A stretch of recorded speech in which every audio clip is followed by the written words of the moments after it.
평안하셨어요? 10월 9일 우리 하나님 앞에 매일 예배로 나아갑니다. 은혜와 사랑이 많으신 하나님, 저희의 매일매일에 하나님이 예비하신 복을 주시니 감사합니다. 얼핏 보면 아무 복도 받지 못한 하루처럼 보였을지라도 사고와 사건이 이토록 많은 세상에 우리를 평안하게 지켜주셨다고 하면 그 배후에 하나님의 보호와 하나님의 인도하심이 없이는 가능하지 않은 일이라는 사실을 압니다. 그렇게 어제도 살았고 그렇게 오늘도 하나님이 주신 시간을 맞습니다. 지켜주시고 보호하실 것이라는 믿음으로 하나님 앞에 섭니다. 그리고 또 하나, 기왕에 그렇게 하나님이 살게 하신 시간이라고 하면 하나님이 원하시는 대로 살아가기를 간절히 소원합니다. 그 일을 위해 먼저 주의 말씀을 열어싸우니 하나님 저에게 말씀해 주시고 우리가 하나님 앞에 마땅히 기도해야 할 바들 기도함으로 주께서 주시는 은혜와 능력으로 오늘 하루를 살아가도록 축복하옵소서. 예수님의 이름으로 간절히 기도하옵나이다. 아멘. 함께 부를 찬송은 찬송가 497장입니다. 주 예수 넓은 사랑. 우리 함께 찬송하도록 할까요?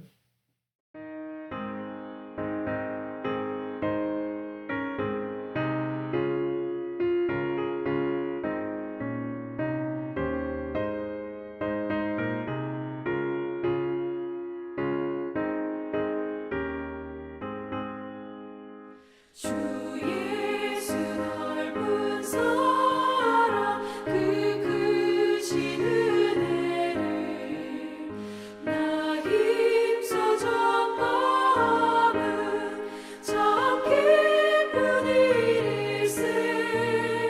주 예수 복된 말씀 생명과 진리요 내 맘에 갈급함을 다 채워주시네. 옛부터 전한 말씀 주 예수 크신 사랑 나 항상 전하기 참 기뻐하도다. 이 말씀 전할 때에 내 맘이 기쁘고 그 말씀 전할수록 새 기쁨 넘치네.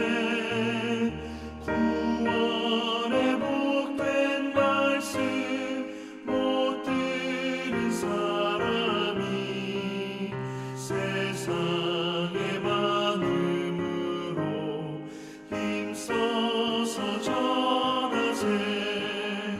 예부터 전한 말씀 주 예수 크신 사랑 나 항상 전하기 참 기뻐하도다.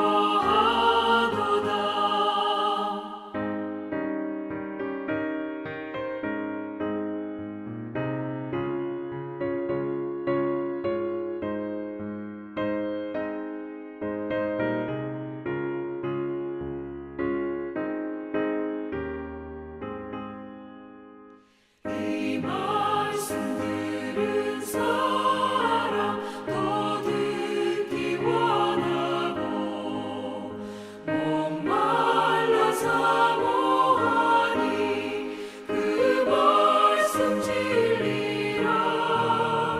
그 나라 영광 중에 나 부를 새 노래 예부터 좋아하던 이 말씀뿐일세.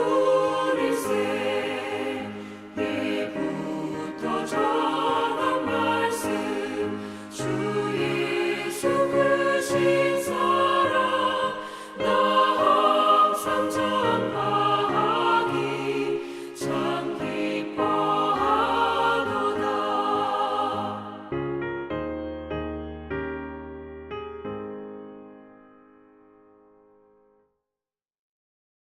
오늘 주시는 하나님의 말씀 로마서 15장 14절로 21절입니다. 로마서 15장 14절로 21절까지의 말씀입니다. 우리 한 목소리로 같이 읽어볼까요?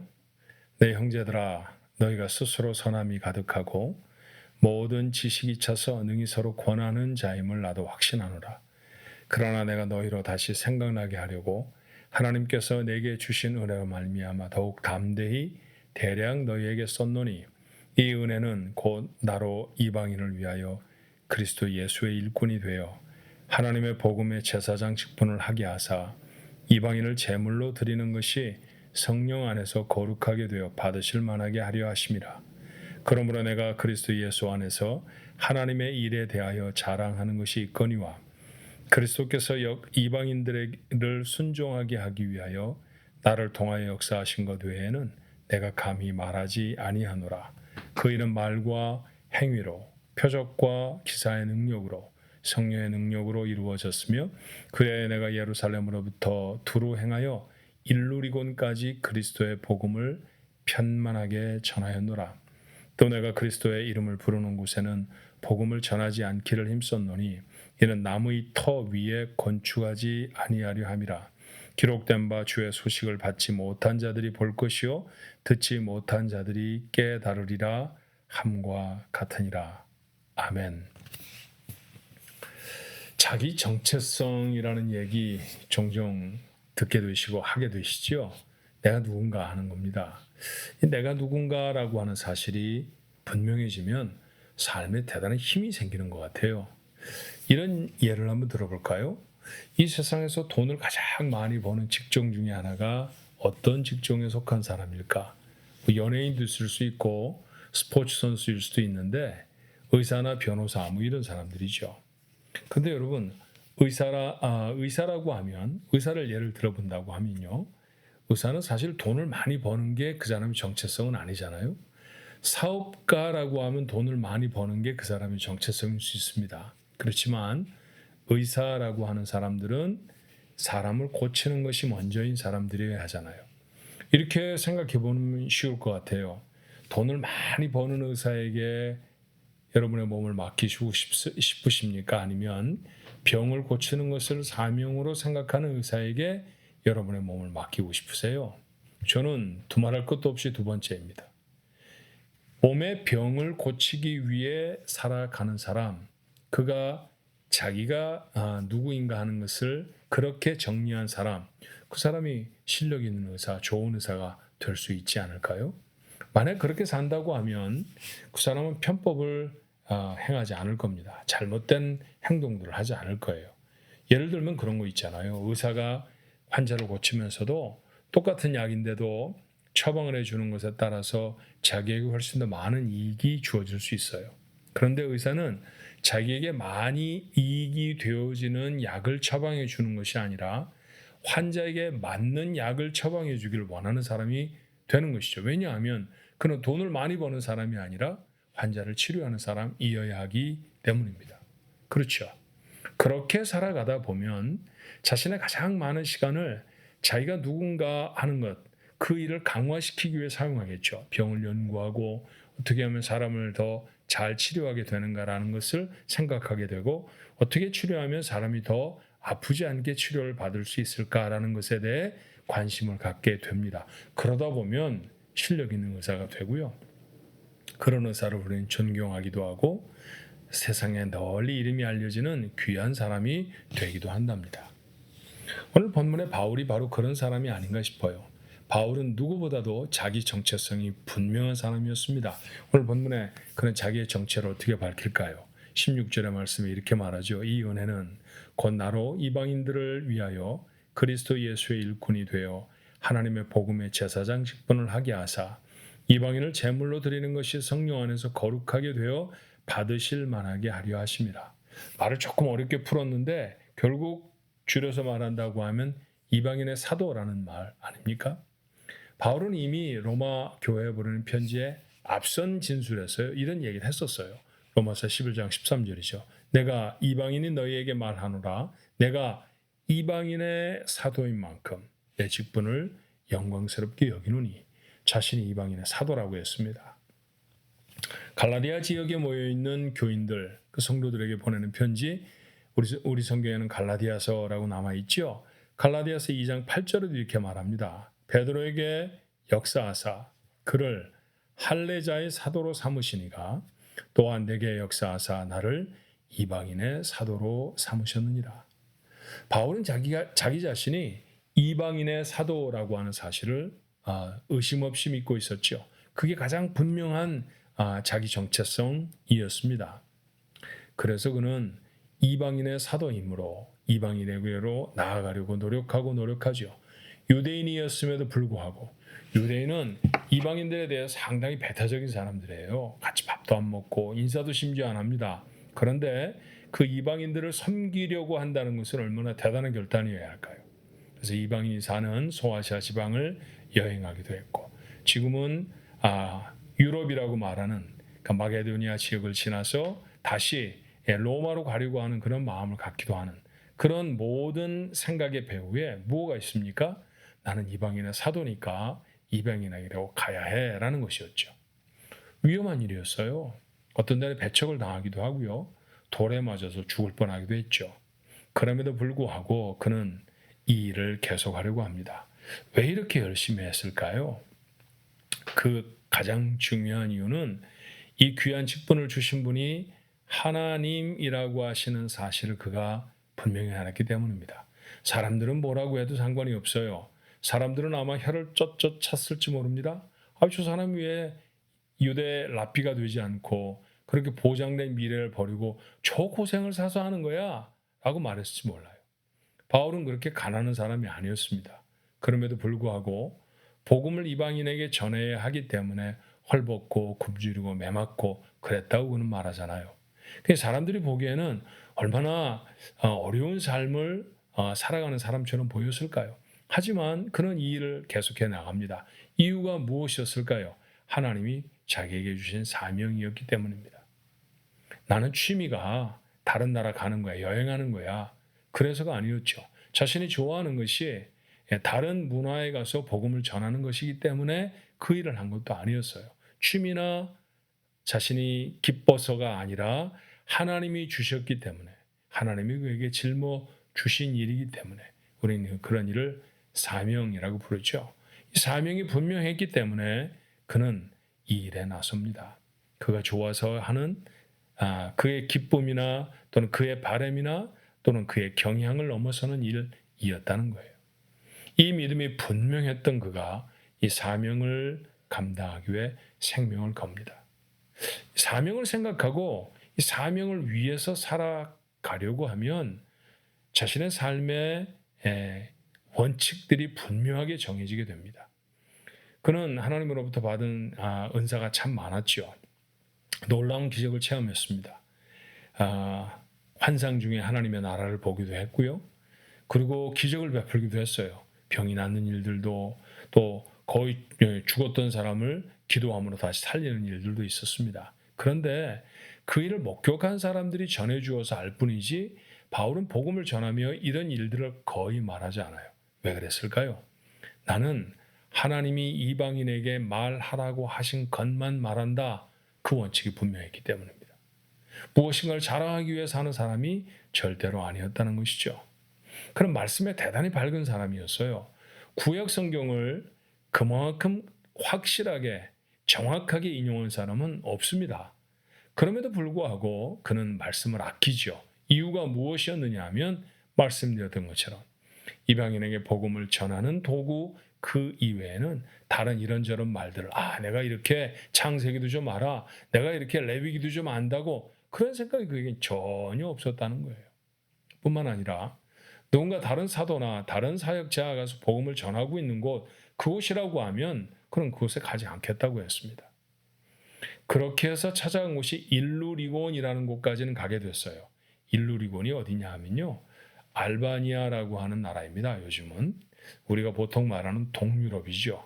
이탈리아 반도에서 에게해를 건너면 맞은편에 있는 나라, 그게 바로 일루리곤이라는 곳이에요. 그러니까 이탈리아 반도까지는 아직 오지 못했지만 그 전에 모든 지역에는 다 복음을 그가 전했고 지금 자기가 아니라도 누군가가 복음을 전하고 있다는 것이죠. 그래서 그는 또 다른 땅으로 나아가고 싶은 마음이 있었다라는 것입니다. 그랬더니 하나님은 그에게 위대한 인생을 살게 하십니다. 바울보다 더 치열한 인생을 살아낸 사람이 있을까요? 바울보다 더 놀라운 영향을 끼쳤던 사람이 역사 속에 있었겠습니까? 그런 대단한 인생을 살아내는 사람이 됩니다. 그가 남이 갖지 못했던 대단한 능력을 가져서가 아니었어요. 그가 남보다 더 특출한 어떤 기술을 가지고 재능을 가지고 있었기 때문도 아니었고요.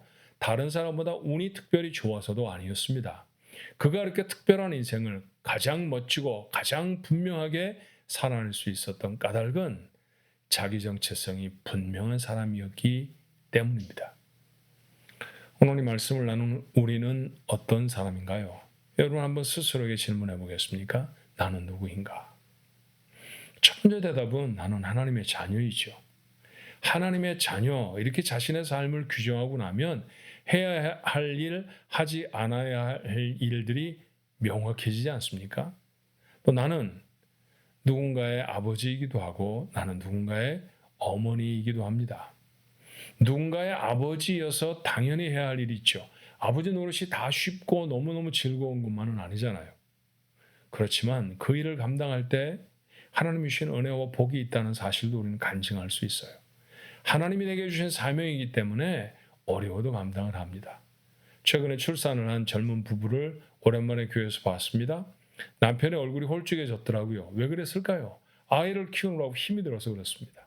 그렇지만 홀쭉해진 것보다 더 기뻐하는 모습 때문에 저도 마음이 참 좋았습니다. 육아를 한다는 것 쉬운 일이 아니죠. 그러나 하나님이 내게 주신 사명이므로 최선을 다해 충성하는 것입니다. 아이가 어릴 때뿐만이 아니라 아이가 1살이면 1살인 대로 10살이면 10살인 대로 아니 30살이면 30살인 대로 부모에게는 또 다른 어려움이 있습니다. 그러나 그것을 포기하지 않죠. 왜요? 나는 아버지이기 때문이고요. 나는 어머니이기 때문입니다. 나는 누군가의 남편이기도 하고요. 누군가의 아내이기도 하죠. 그렇죠. 이 세상에 절반은 남자고 절반은 여자이지 않을까요? 35억 명쯤 되는 남자들 중에 내 남편이 있습니다. 나는 그 남편 하나만을 내 남자로 생각합니다. 아내도 마찬가지이겠죠. 예, 맞아요. 그런 사명이 우리의 삶을 어떻게 살아야 할까라고 하는 것을 결정지어주고 규명해 줍니다. 우리는 중앙장로교회의 믿음의 일꾼들입니다.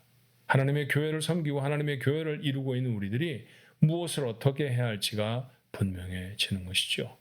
자, 여러분, 이렇게 우리의 사명이 분명해지면 해야 할 것들이 명확해집니다. 그리고 그 일을 행하여 나갈 때 이리저리 두리번거리지 않으므로 힘이 모이게 되죠. 효과를 얻게 되어지고요. 더 놀라운 하나님의 영광을 나타내게도 됩니다. 그렇게 살아가는 사람, 그 사람이 힘 있는 삶을 살고 위대한 인생의 주인공들이 되는 거죠. 오늘 하루를 주셨다라고 하면 하나님은 우리에게 맡겨주신 이 사명들을 감당하게 하시려고 주셨을 것입니다. 그 시간을 잘 감당해내면 바울만큼 위대한 인생으로 또 한 걸음을 내딛는 것이죠. 예, 우리 한번 그렇게 살아볼까요? 오늘도 여러분이 내딛는 걸음에 하나님이 바울에게 하셨던 것처럼 놀라운 은혜와 복을 주시기를 간절히 소원합니다. 기도하겠습니다.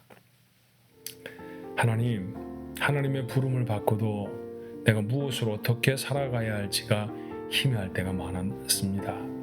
바울은 자신이 이방인의 사도라고 하는 자기 정체가 분명했습니다. 그래서 해야 할 말들이 가져야 할 태도가 어떤 것이었는지가 명확했고요. 그래서 그는 하나님의 영광을 자신의 삶 전체를 통해 나타내고 증거하는 위대한 인물이 되었습니다. 우리도 그처럼 살아갈 수 있게 도와주옵소서. 바울이 외국어를 잘 구사해서 남이 갖지 못한 특별한 지적 능력이 있어서 그래서 위대한 인생이 되어진 것이 아니라 자기가 누구인지가 분명했기 때문에 위대한 인생이 되어졌던 것처럼 우리의 삶이 얼핏 보기에는 연약해 보인다 할지라도 하나님이 맡겨주신 사명이 분명할 때 그 일들을 위해 최선을 다하는 저희들의 삶도 하나님이 보시기에 위대한 인생이 될 줄로 믿습니다. 그렇게 오늘 한 날을 살아가도록 오늘 이 매일 예배를 통해 말씀을 함께 나누는 온 가족들과 함께하여 주옵소서. 예수님의 이름으로 간절히 기도하옵나이다. 아멘.